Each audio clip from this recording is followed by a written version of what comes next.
At my brother's wedding, surrounded by 200 guests, my father stood up and called me a failure. He said I was nothing but a dropout, a disappointment who would never succeed like his real son. The crowd laughed. Some people covered their mouths as if they were embarrassed for me, but most just let the laughter roll across the tables. I sat there, frozen, while my brother stared at me with pity in his eyes, and my mother lowered her head into her hands. I wanted to disappear, to sink into the floor and vanish before anyone else could see the shame on my face. Instead, I quietly pushed my chair back, walked out of the reception hall, and stepped into the night air where no one could hear me breathe. 3 hours later, I returned. I walked back through those same doors with a single briefcase in my hand. When I opened it in front of everyone, the laughter died. My father's face went completely white. The wedding was held at Willow Creek Manor, a countryside venue with white stone walls, oak beams, and strings of golden lights stretched across the reception hall. Outside, rows of maple trees painted the horizon in deep red and orange. The air smelled like pine mixed with the faint sweetness of champagne. People moved around the courtyard in pressed suits and colorful dresses, carrying glasses, clinking forks against plates, and laughing as if the night itself belonged to joy. To everyone else, it was a celebration. For me, it was a battlefield. I had been nervous the entire ride there, sitting in the back seat of my mother's car while my father lectured me about respect. He reminded me not to embarrass the family, not to say anything that would draw attention to myself, and not to look like I was sulking. I stayed quiet, staring out the window, because arguing with him never worked. He had already made up his mind about me years ago. My name is Ethan Maris, and at 25 years old, I carried the permanent label of disappointment in my father's eyes. I dropped out of college after 2 years. I had been studying computer engineering, but the weight of debt, exhaustion, and a quiet voice telling me I was on the wrong path pushed me out. Since then, I had been working quietly, building something of my own, but to my father, none of that mattered. In his world, dropping out was equal to giving up. He saw me as a quitter who would never climb back up. Across from me, my brother Marcus lived in the golden spotlight. 3 years older than me, Marcus had been the straight-A student, the athlete who never missed a practice, the man who graduated from college on time with a finance degree. By 28, he had already secured a position at a prestigious investment firm in Chicago. He wore a black suit that fit him like it had been sewn onto his body, and when he smiled, people leaned in as if his approval alone was worth gold. Tonight was his night. He had married Claire, a woman everyone adored, and every guest came to celebrate their union. I was supposed to be happy for him. I told myself over and over that I would be. Marcus had never been cruel to me. He was kind in his own way, sometimes too perfect, but he never mocked me the way my father did. Still, every time someone congratulated him for being the pride of the Maris family, I felt like I was standing in his shadow, a permanent reminder of what I was not. My mother, Lydia, knew how much it hurt me. She leaned close as we walked into the hall and whispered, "Ethan, ignore your father tonight. Just enjoy the food, the music, and be here for Marcus. That is all that matters." Her voice was soft, steady, the kind of tone she used when she was trying to hold me together with words alone. She had been my shield for as long as I could remember. Grandpa Samuel was already seated at one of the tables near the front. He was in his 80s, thin but proud, wearing a dark blue suit that had seen better days. He smiled when he saw me and waved me over. "There's my grandson," he said, pulling me into a hug that smelled of peppermint and cologne. "I don't care what anyone says, I know you've got something inside you that this family will see one day." His words stayed with me, clinging to the corner of my mind like a candle flickering in a dark room. Uncle Peter joined the moment with his usual grin, slapping my back. "You look like you could use a drink already," he laughed. "Relax, kid. Weddings are for dancing, not frowning." His humor often failed to hide the tension between him and my father, but I appreciated it anyway. He was one of the few who didn't treat me like a stranger in my own family.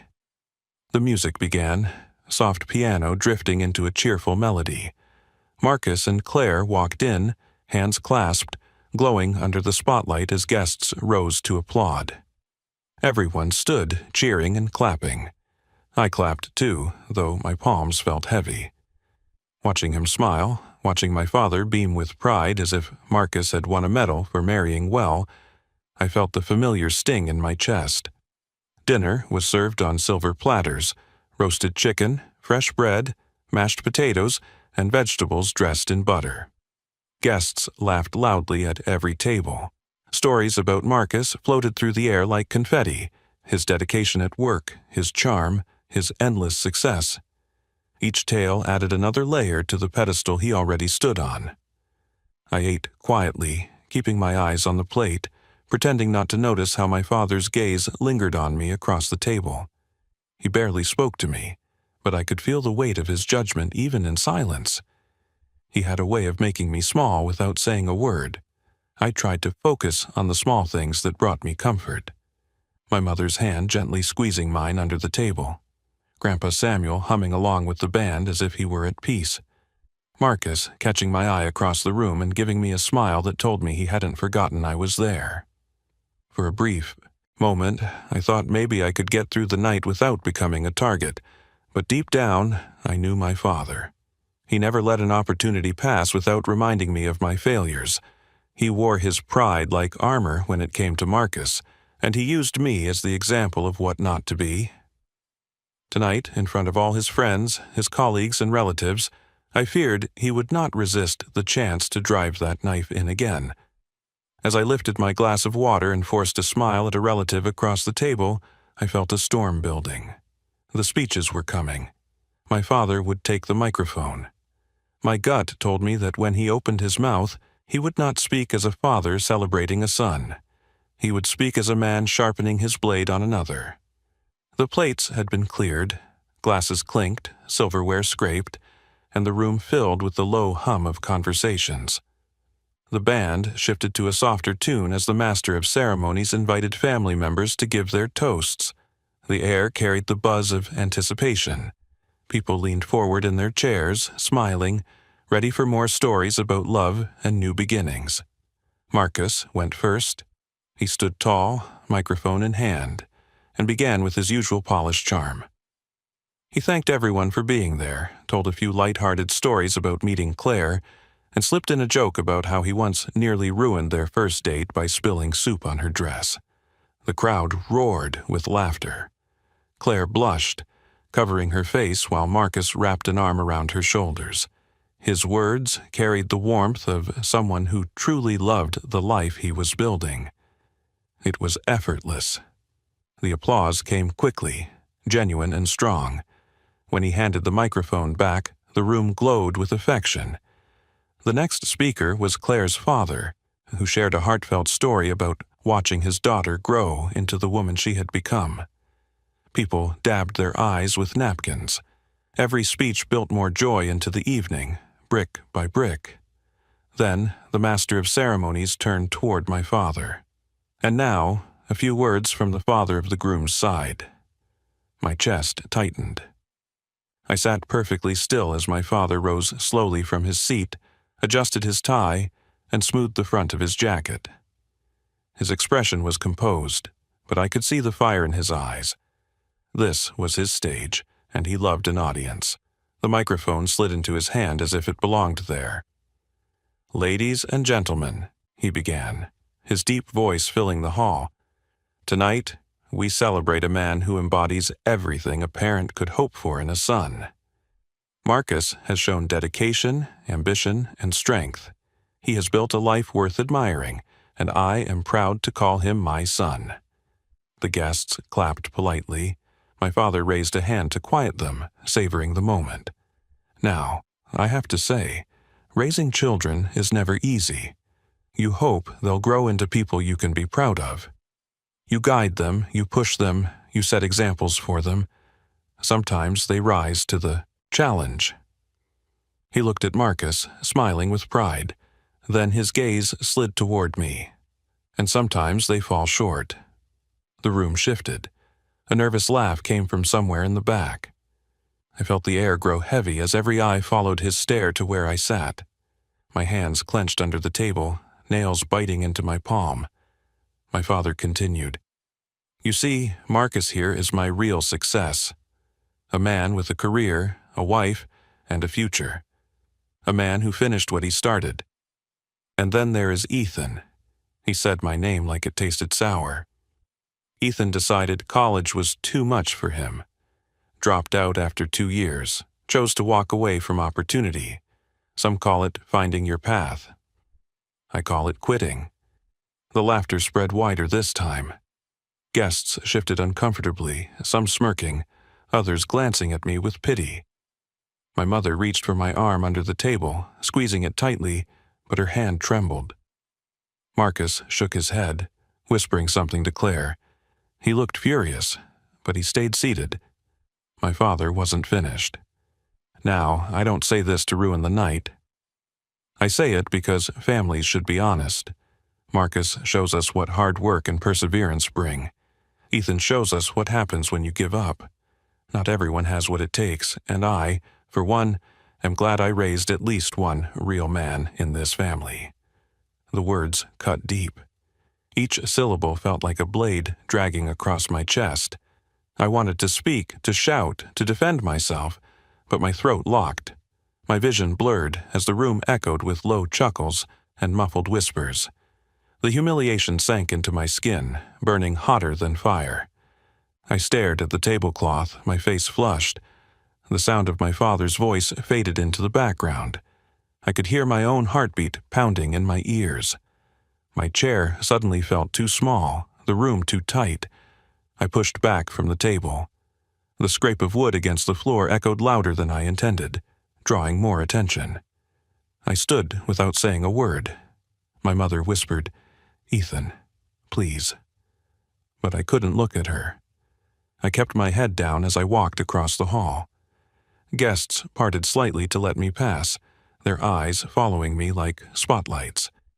Every step felt like dragging chains, heavy and humiliating. I reached the door, pulled it open, and stepped into the cool night. The silence outside struck me like a wave. The air smelled of grass and autumn leaves, sharp and clean compared to the suffocating tension inside. My chest rose and fell as I tried to steady my breathing. I walked to the parking lot, each step pulling me farther from the laughter that still rang behind me. At my car, I gripped the steering wheel and lowered my forehead against it. Rage, shame, and grief swirled inside me, threatening to explode. My father had taken the happiest night of Marcus's life and turned it into a stage for my humiliation. He hadn't just embarrassed me. He had made me a spectacle for 200 people. I wanted to drive away and never return. I wanted to leave them behind and carve my own path far from the weight of his shadow. But as I sat there, another thought burned hotter than the pain. For years, my father had painted me as a failure. Tonight, he had shouted it to the world. I couldn't let that be the final word. I lifted my head, wiped my eyes with the back of my hand, and gripped the wheel tighter. A different kind of fire filled me, not of shame, but of resolve. My father thought he had silenced me. He was wrong. The night air clung to me like a second skin as I sat in the driver's seat of my car, staring at the steering wheel. My father's words replayed in my mind like a broken record, each repetition sharper than the last. A dropout, a quitter, not a real man. He had said it with pride, as if my pain was a punchline. Behind the closed doors of the hall, 200 people had laughed. Out here, the silence roared louder than any applause. I gripped the wheel until my knuckles turned white. My chest heaved with every breath, a mix of rage and sorrow flooding through me. For years, I had been quiet. I swallowed every insult, every comparison, every time my father made sure I knew I was less. I had tried to prove him wrong in silence, believing that one day my work would speak for itself. Tonight, I realized silence only gave him more room to speak for me. I started the car. My mother's voice whispered in my head, telling me not to let him get to me, begging me to keep the peace. Grandpa's words echoed too, softer but firm. "You've got something inside you that this family will see one day." He believed. My father did not. Which voice mattered more? As the headlights lit the empty road, I made a choice. I was not leaving to run away. I was leaving to return. I drove with a clarity I had never felt before. My mind replayed the years I had spent hunched over a desk, teaching myself what college professors never taught. The nights of writing code until dawn, chasing an idea that refused to leave me alone. The project had consumed me, driven me, and in the quiet of my room I had built something I believed could change my life. My father never asked what I was doing. He only saw me as idle, wasting time, too afraid to finish school. He never cared to know that I had already built something worth more than his approval. When I pulled into the driveway of my small apartment, I felt the weight of the decision pressing on me. I stepped inside and went straight to my bedroom. There, under my bed, was the black leather briefcase. It was not large, but it carried everything that mattered to me. Inside were the documents of my first victory, signed contracts with a tech company that had invested in my software, proof of funds already deposited, and patent paperwork filed under my name. Months earlier, I had secured a 6-figure deal. To me, it was validation. To my father, it would be something he could not dismiss. I sat on the edge of my bed, staring at the briefcase. My hands trembled as I opened it, flipping through the crisp pages. Each signature and stamp reminded me of the nights I had fought through exhaustion, the days I had ignored doubt, the moments when I wondered if I was wasting my life. This was not just proof of success. It was proof that leaving college had not been the end of me. It had been the beginning. I closed the case and locked it. For the first time that night, I felt steady. The shame that had wrapped around me like chains began to crack.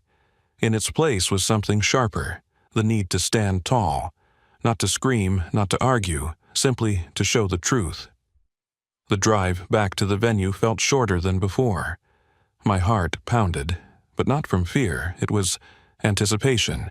The manor came into view, glowing with strings of lights against the darkness.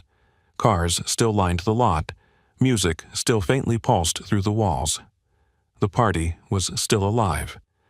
I parked and sat for a moment, looking at my reflection in the rearview mirror.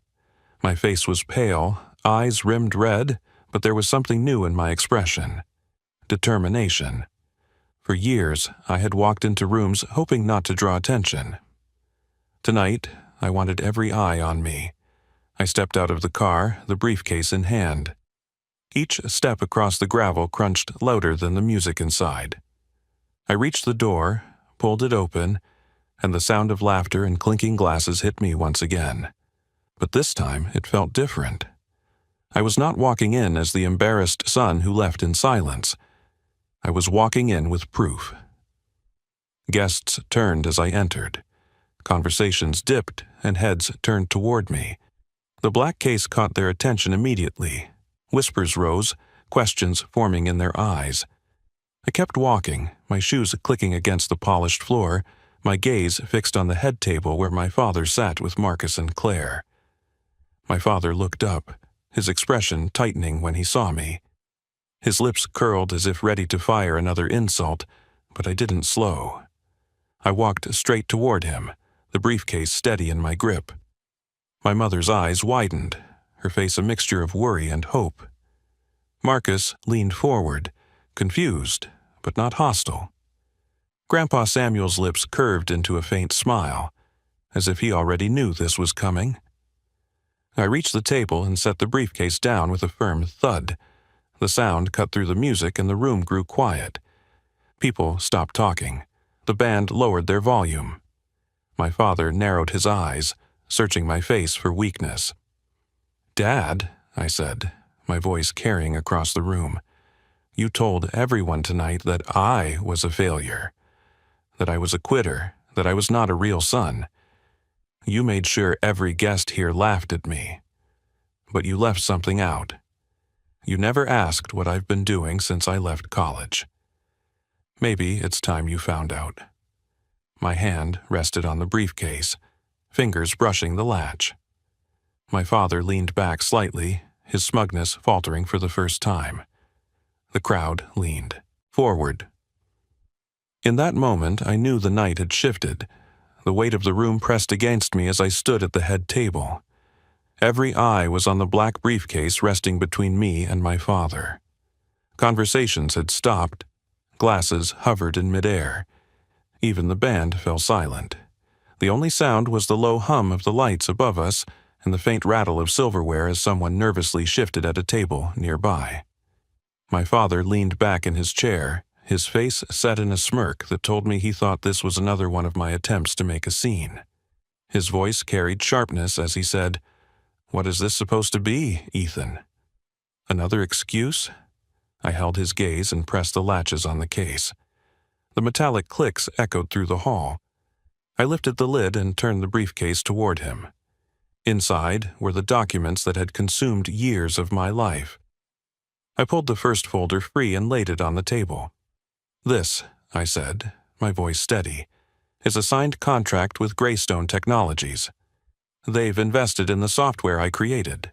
It is not a class project, not a hobby, but a company I built from the ground up. This deal was finalized 2 weeks ago." Gasps rippled through the crowd. Guests leaned closer. My father blinked, his smirk faltering. I set down the next item, a check, crisp and undeniable, made out to me for $250,000.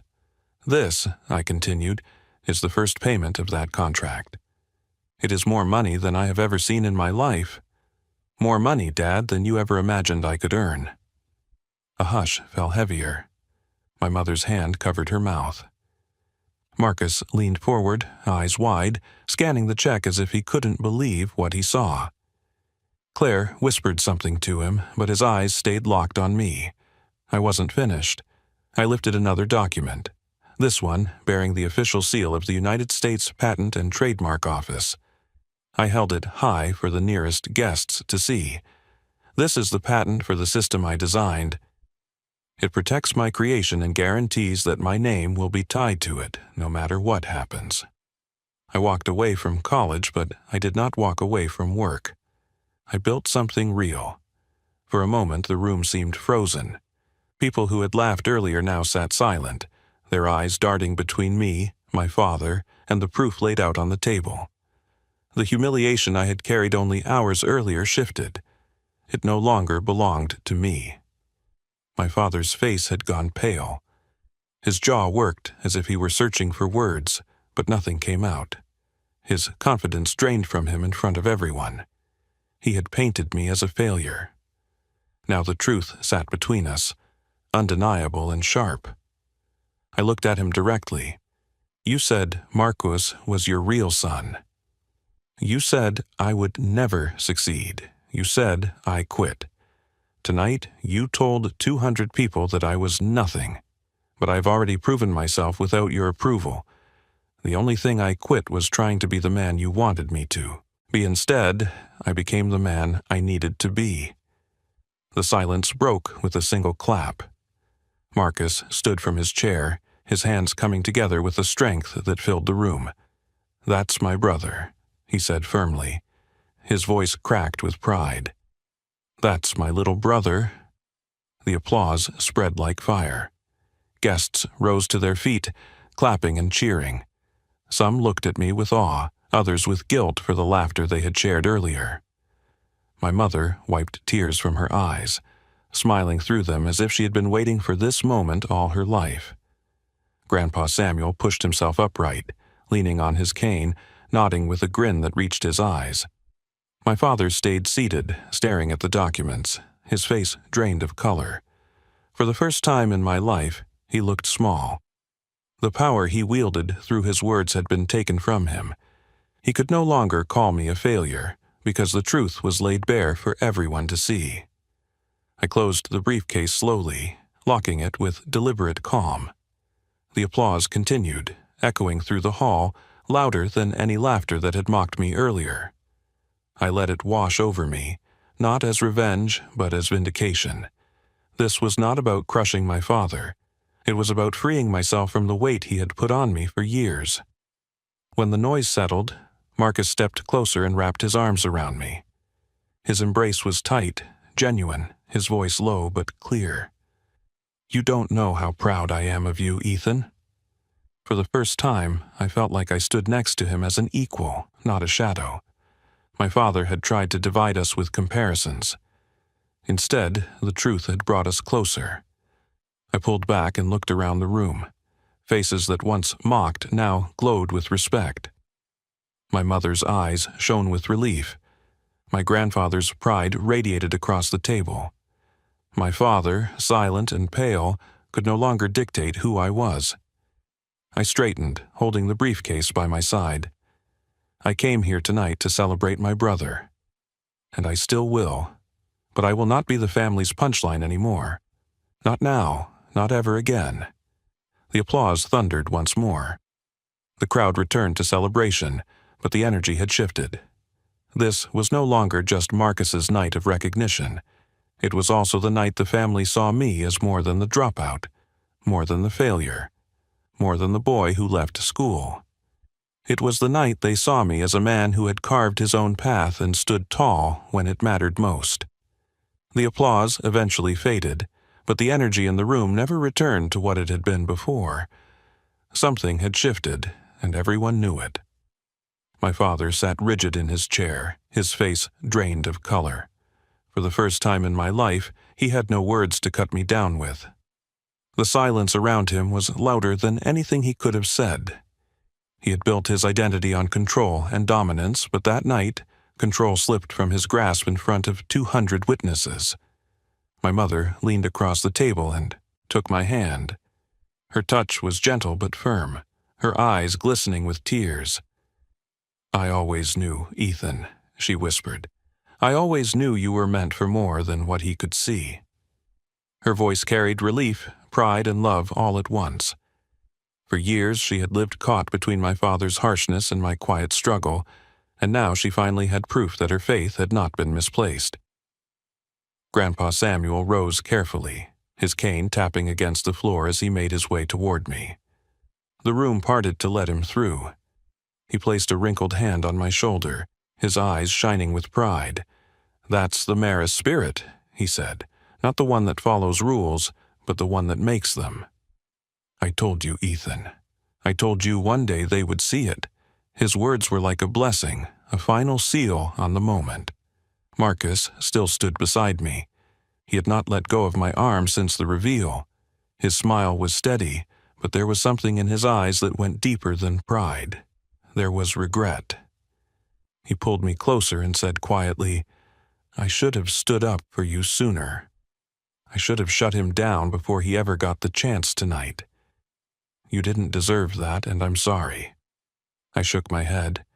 "You don't owe me an apology, Marcus. You've been living under the same roof as me. You know how he is. None of this is on you." Marcus gripped my shoulder tighter. "Maybe not, but from now on, he doesn't get to pit us against each other. We're brothers. That matters more than his comparisons ever will." His words landed heavy and honest, and I knew he meant them. The guests slowly returned to their seats, but the air carried a different weight. Conversations picked up again, though this time they weren't about Marcus's success or my father's pride. They were about the son who had walked out humiliated and returned triumphant. Strangers who had laughed earlier now approached me with nods, handshakes, and congratulations. I could see in their faces the embarrassment of having been part of the cruelty, but I did not let bitterness take root. I had no desire to punish them. Their approval was not my victory. My victory was simply standing there without shame. My father remained still, his hands clasped tightly in front of him, his gaze locked on the table. He never spoke again that evening. For a man who prided himself on always having the last word, his silence was louder than any insult he could have thrown. His face carried the look of a man forced to reckon with the truth. Not because I shouted it, but because I laid it in front of him where he could not deny it. When the night drew to a close, the guests departed with whispers still lingering about the moment that had redefined the celebration. Marcus and Claire left for their honeymoon with joy in their hearts, but I could tell they carried my moment with them as well. My mother hugged me tightly before leaving, her voice cracking as she repeated, "I'm proud of you." My grandfather's eyes shone as he shook my hand one last time, and Uncle Peter slapped my back so hard I nearly stumbled. "That was one hell of a comeback, kid," he laughed. I left with the briefcase in hand, but what I carried most was not the documents inside. It was the feeling that, for the first time, I had broken free from my father's grip on my identity. For years I believed that his opinion defined me. I believed that if he called me a failure, then failure was what I was. That night taught me that no one has the power to name me except myself. Driving home, the road stretched out in front of me like an open invitation. My chest felt lighter than it had in years. The shame that once weighed me down had lifted. My father's words would no longer hold power over me. He could try to deny my choices, but he could never erase my results. I had shown him, and more importantly, I had shown myself. The lesson was not about money or contracts or patents. Those were symbols of what I had achieved, but the true victory was standing up when it mattered, refusing to let someone else define my worth. Success is not proving others wrong. It is proving yourself right. It is carrying on when no one believes, holding steady when everyone laughs, and returning stronger when they expect you to disappear. That night, I did not just defend myself. I reclaimed myself. My father's shadow no longer stretched over me. I was no longer the dropout, no longer the disappointment, no longer the boy who walked out in silence. I was the man who walked back in with proof of his worth, and no one could take that away. As I pulled into my driveway, I turned off the engine and sat for a moment in the quiet. The world felt different, not because it had changed, but because I had. I no longer needed to run from my father's judgment. I had faced it, dismantled it, and left it behind. That night at my brother's wedding, my father tried to break me in front of 200 people. Instead, I broke free.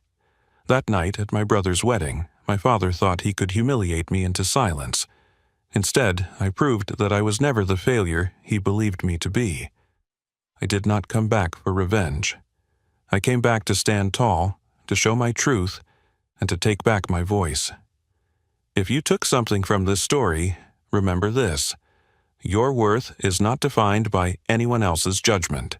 Not a parent, not a teacher, not a crowd of strangers. Your worth comes from what you build, what you fight for, and what you refuse to give up on.